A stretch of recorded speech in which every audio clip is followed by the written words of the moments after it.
Welcome to The Explainer.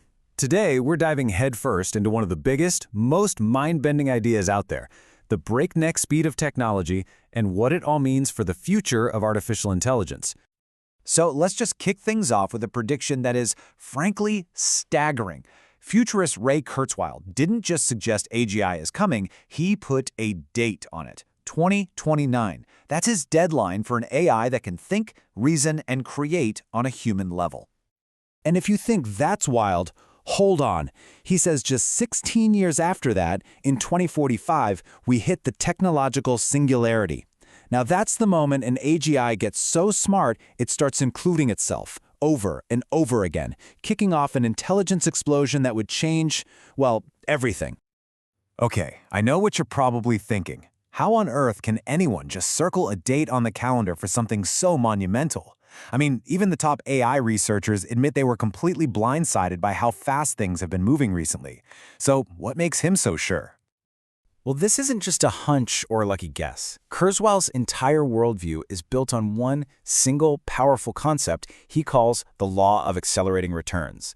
And honestly, to understand his predictions, you have to understand this law. So what is this law of accelerating returns? The easiest way to think about it is that progress isn't a car driving at a steady speed.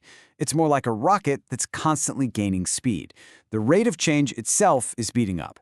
We're not on a gentle slope, we're on a curve that's getting steeper and steeper by the day. And Kurzweil says this isn't a new thing. You've probably heard of Moore's law for computer chips, right? Well, he argues that's just the latest chapter in a much longer story.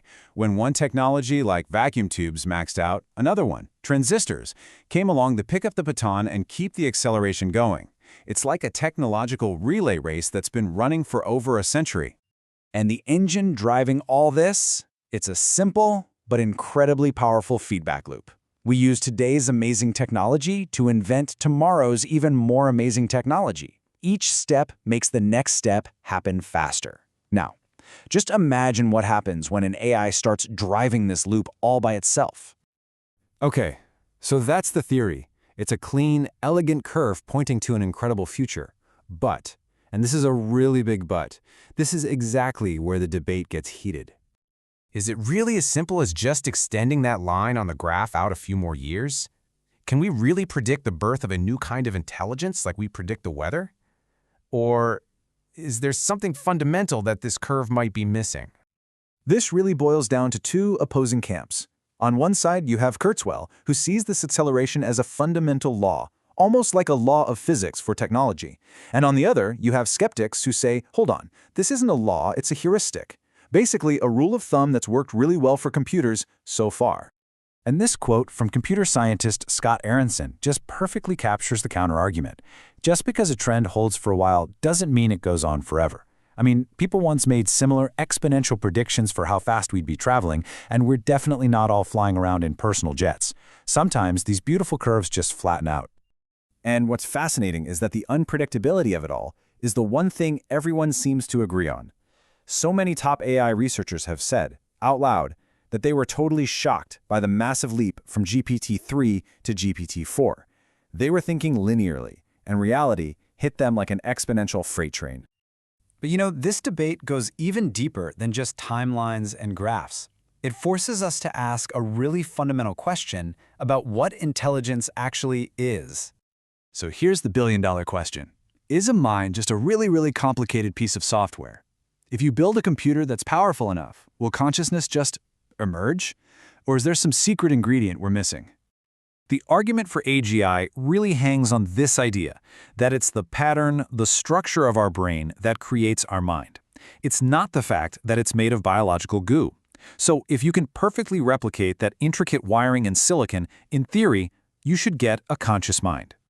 But then you get this compelling counterargument from a field called embodied cognition, and it basically says, not so fast. The idea here is that you can't separate a mind from a body. We learn about the world by touching it, seeing it, and moving through it. Intelligence isn't just an algorithm, it's a process that's grounded in physical experience.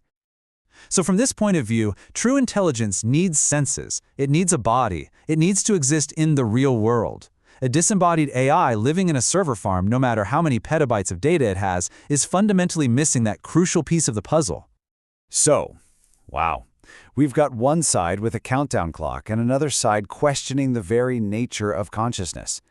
With experts this divided, where does that leave the rest of us? What are we supposed to make of all this? And I think this is the most important point of all. Maybe we should stop getting so hung up on the specific year.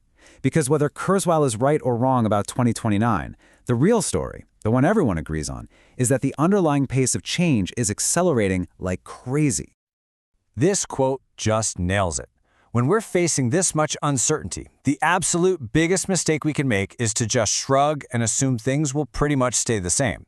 In a world that's accelerating, standing still is the riskiest bet you can make.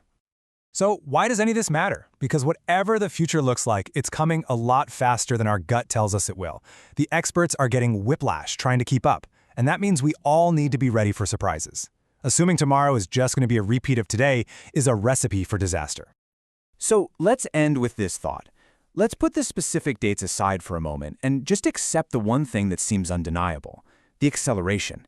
If we do that, the question changes. It's no longer when the future will get here, it's how do we prepare for a future that's arriving faster than we can possibly predict.